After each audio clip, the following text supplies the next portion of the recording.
Okay, now we're going to do some kind of new learning, but it may be just a review for a lot of you. For this first part of the week, we're going to do right triangle trig, non-right triangle trig. What does that mean?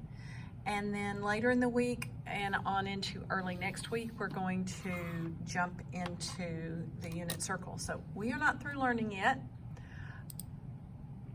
All right, as a review, and we're going to be taking some notes on this, whenever you see a triangle, you need to ask yourself, is it a right triangle?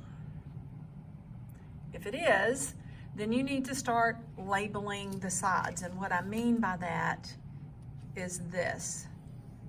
So if I see myself, I guess I should do it this way. And I need to check first, is it a right triangle? Yes, it is. So let's say that they also give us that this angle is 37 degrees. And that's all I know. I could find this one by taking 180 minus 37, and that would give me 3. Then I have to subtract 90. Forgot to do that. 9 from 14 is what, 6? No, Cindy, not 6.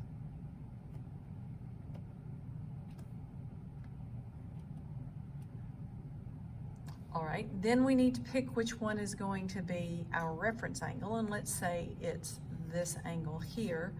Then I need to label my triangle. Always across from the right angle is the hypotenuse. That never changes.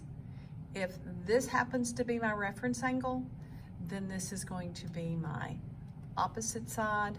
This will be my adjacent side. Something else that you might have to label, and maybe you know this, maybe you don't know this. If this is A, let's say I've named my triangle ABC.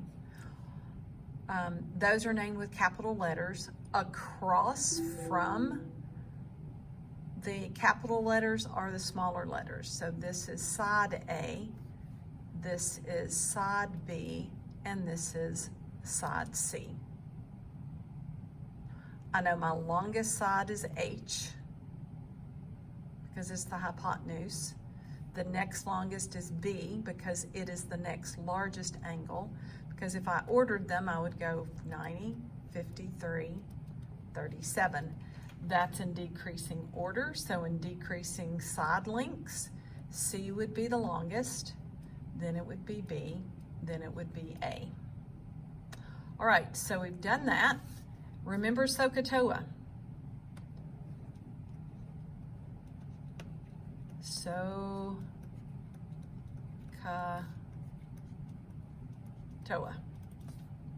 So sine, how do you find the sine? Remember, it is just ratio of sides.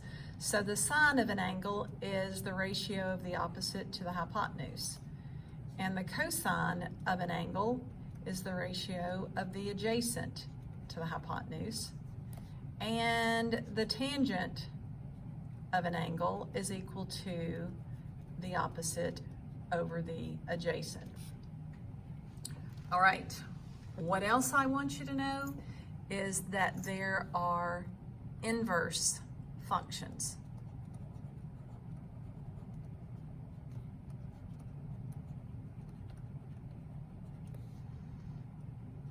So if we have a sine, a cosine, and a tangent,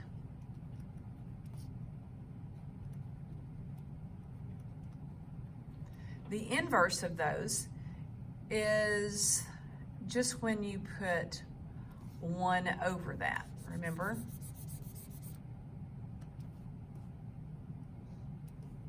So 1 over sine, 1 over cosine, and 1 over tangent.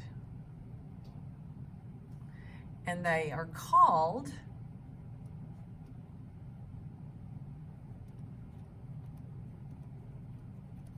cosecant, secant, and cotangent.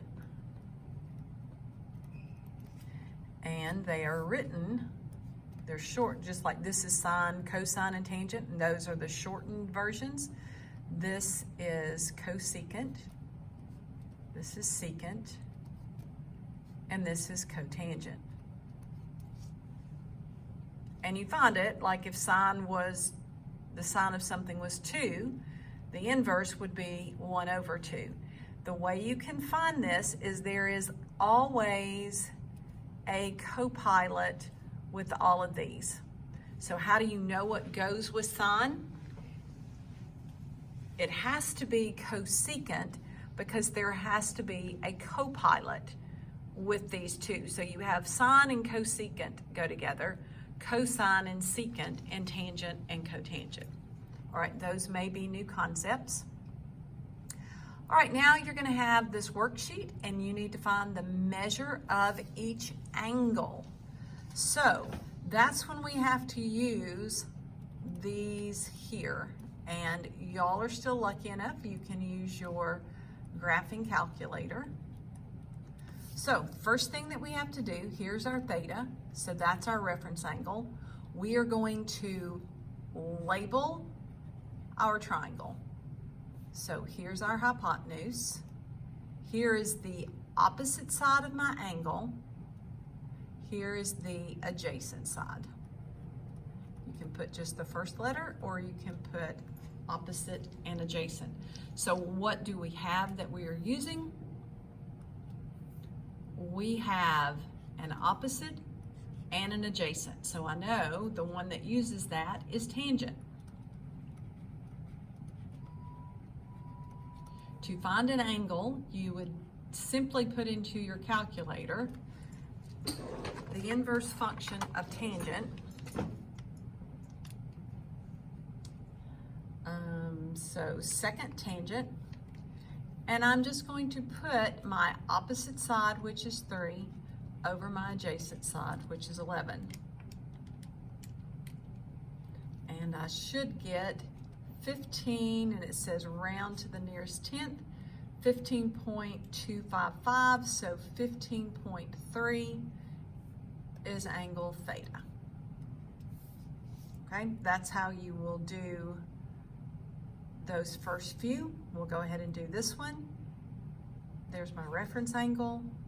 So I'm using hypotenuse and adjacent. So I know I'm going to use the cosine is equal to adjacent over hypotenuse. So I will put the cosine for the angle of the adjacent side over the hypotenuse.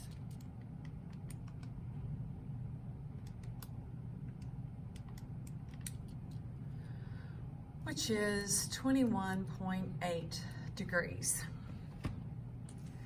I want y'all to realize this, even though we're calling it an inverse function, that is not the same thing as this. There is nowhere that I'm writing sine of -1 is equal to this. These are two different things. This is an inverse function. This is just the way that you find an angle measure. Just like you do sine to find a sine measure, you do sine to the -1 to find an angle measure. All right, starting with number 6, it says find the measure of each side. So if this is my reference angle, I'm still going to label what I have here. Here is hypotenuse, here is opposite, here is adjacent. And the only two that I'm looking for, or that I have, are this. So that's when I will say, okay, I'm going to use opposite and adjacent. That's tangent. So I would say that the tangent of 73.4, I always put this over 1 because these are all dealing with ratios and it's easier to solve if you have it like this. So the tangent of 73.4 is equal to, that ratio is equal to the opposite side, which is x, over the adjacent side, which is 2. So in your calculator, you can put, what is the tangent of 73.4? Do not put the 2 inside with that. So, meaning this. Also, make sure you are in degree mode, and I am. So I'm going to put the tangent of 73.4, and then I will multiply that by 2. I do not want to put the 2 inside with this because then you'll be saying the tangent of close to 150 degrees. Those are two totally different things. So I found out that my side length is 6.7, which means AC is 6.7. Okay? Let's see what we have on this one. There's my angle, another opposite and adjacent. Okay, so the tangent equal to, it's my opposite and my adjacent. So I can say the tangent of 36 is equal to the opposite side over the adjacent side. So when you see this, cross multiply,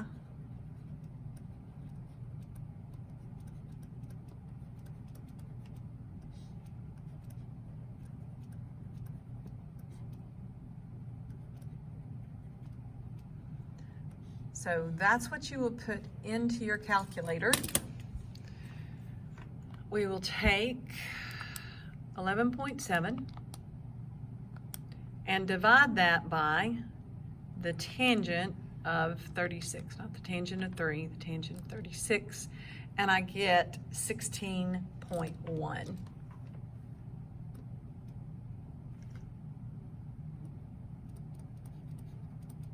So these are set up differently.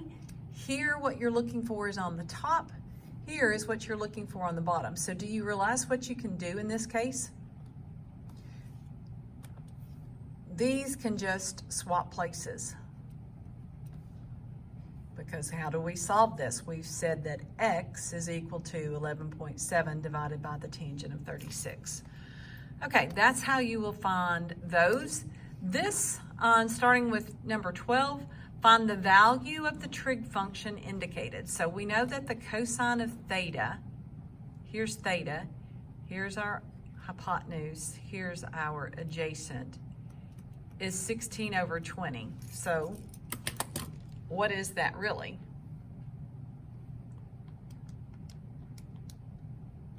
Could say 0.8, but let's just reduce that by 4 and we would get 4 over 5.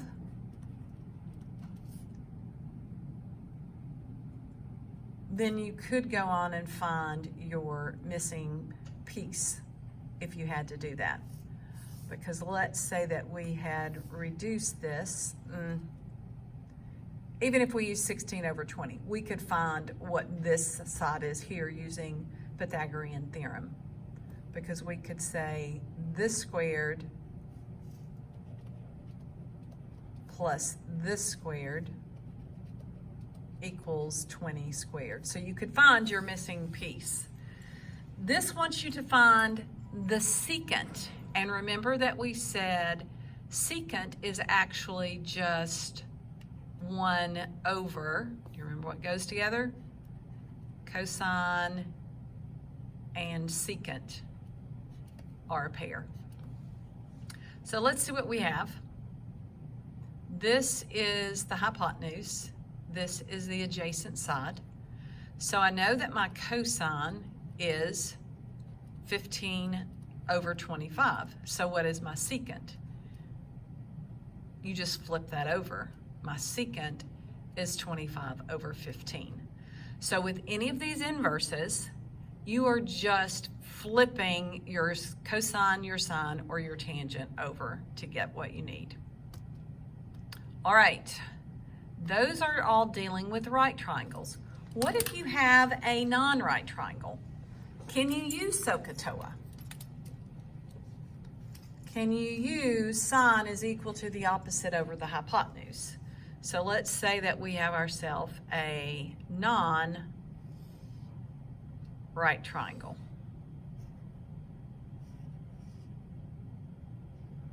I'll continue this on. Not a right triangle. Can I use SOHCAHTOA? I hope that you've answered your question, this question, with no, because there's no hypotenuse. So I can't use SOHCAHTOA, but I can label. So let's say that this is A, B, and C, which means this is little a, little b, and little c. All right, these are new things to you: law of sines, law of cosines, and maybe the area of a triangle. So for the law of sines, you are going to say there's a ratio.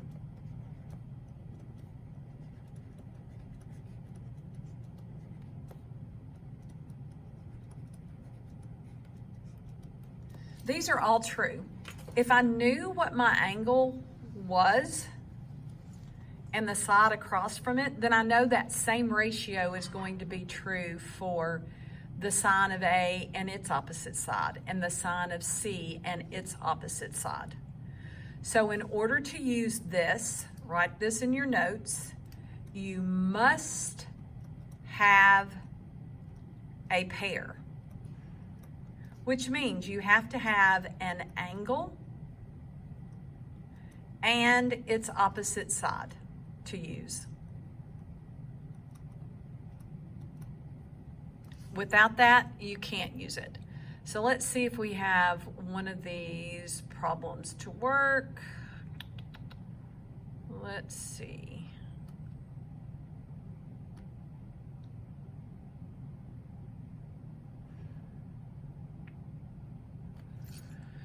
Okay, let's look at this. We want to find the measure of this angle.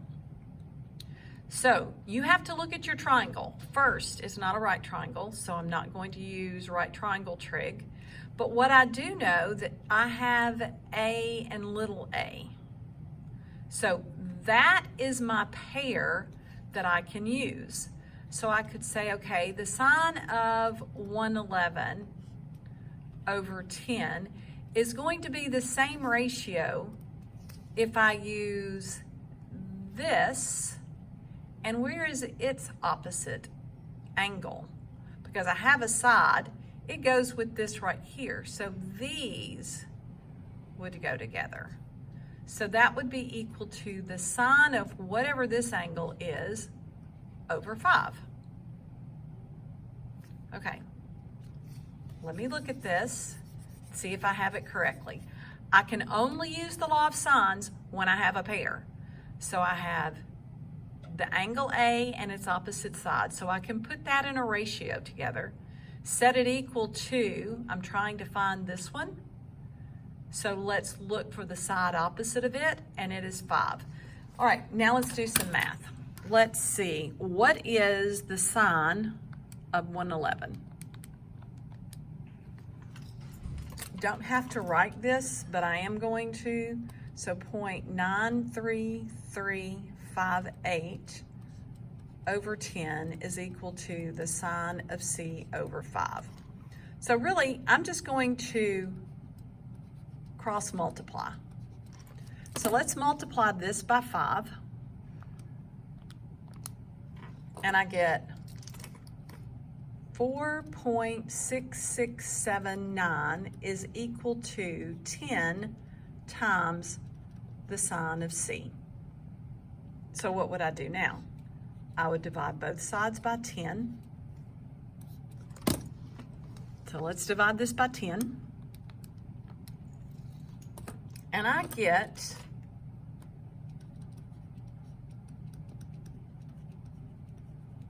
does that mean that's what my angle is? 0.46679? No, it means that's what the sine of that angle is. So if we want to find the measure of the angle, we have to use, remember this, that sine to the -1, and we are going to put that number in.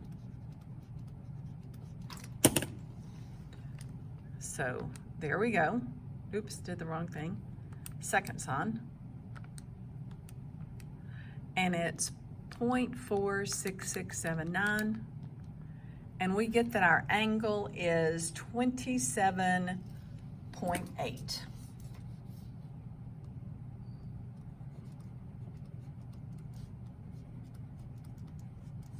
All right, that's how you use the law of sines. Now, let's look at the law of cosines. So, law of cosines is a little harder.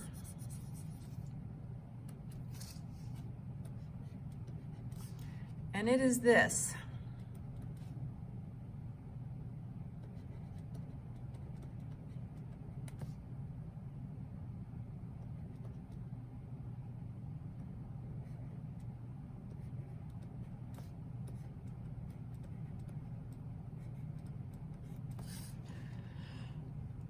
Okay, a squared. It's very similar and it's based on the Pythagorean theorem, but remember, there is no hypotenuse. So I would need to be able to label my triangle, and it doesn't matter which side you label what. This is, if I'm wanting to find angle A,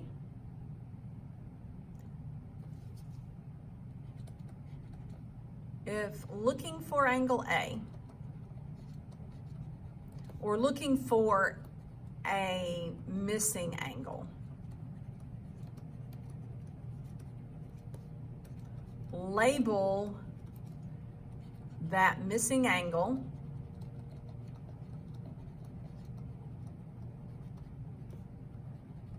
as A. Then label the rest of the triangle.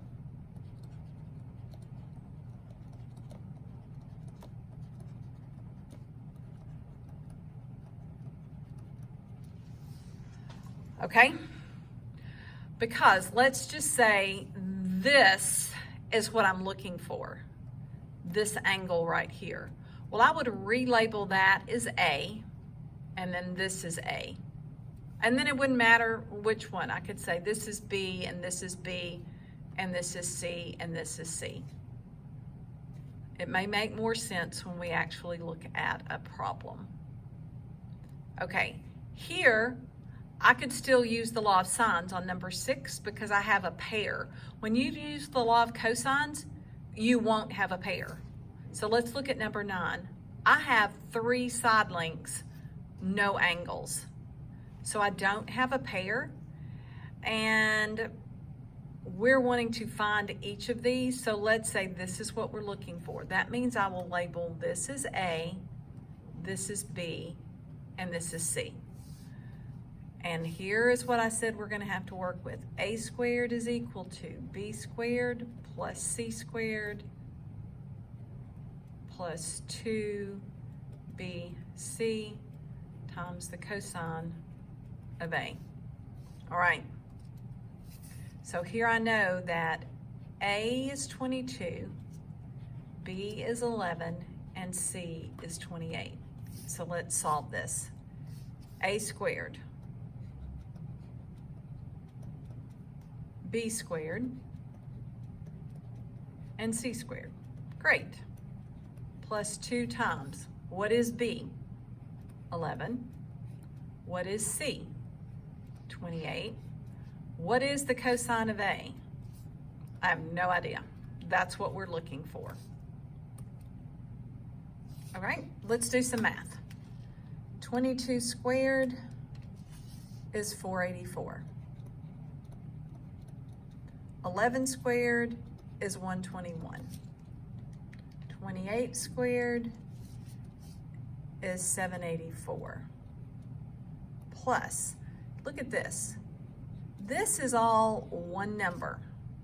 So let's do 2 times 11 times 28. That gives me 616 times cosine of A. Again, that is a number. Let's add these together. That's 905 plus 616 cosine A.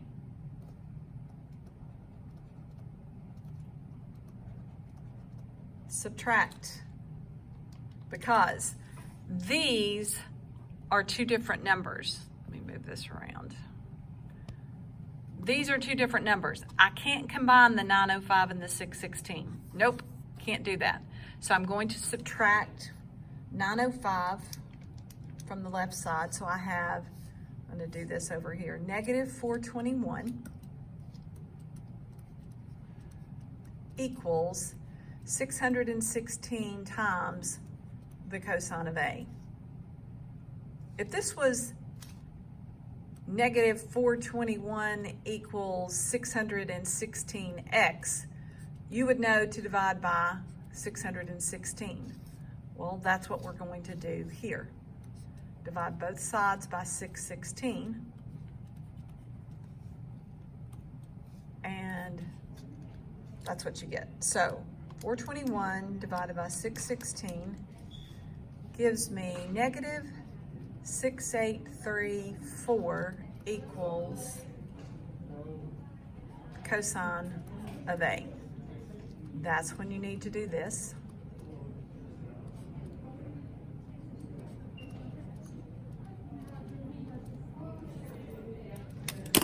Okay, so let's do the second cosine.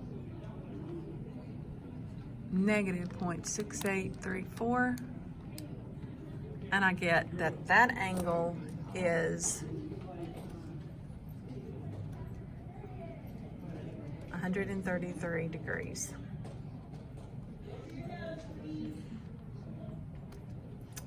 Okay, the last thing that I want you to write, and I'm not going to have time to finish this, but the area of any triangle. Think of it as labeling side, angle, side. So the area is 1/2